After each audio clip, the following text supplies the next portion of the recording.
सर्वसामान्यांच्या हक्काचा आवाज जागर जनस्थान।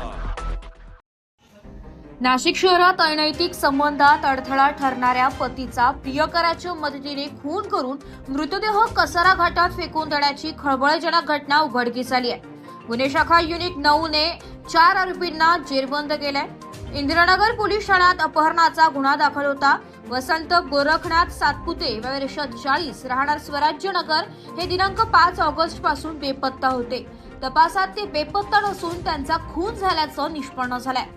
गुन्हे शाखा युनिट 9च्या पथकाला मिळालेल्या गोपनीय माहितीनुसार मृत वसंत यांची पत्नी हसीना शेख वय वर्ष 48 आणि तिचा प्रियकर साहिल शहा वय वर्ष 23 यांनी कट रचून हा खून केला होता।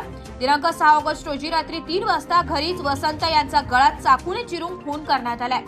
खुनानंतर साहिल शहा आणि त्याच्या साथीदारांनी मोईन शहा वय वर्ष 24 आणि सरफराज सय्यद वय वर्ष 22 यांच्या मदतीने मृतदेह एका गोणीत भरला।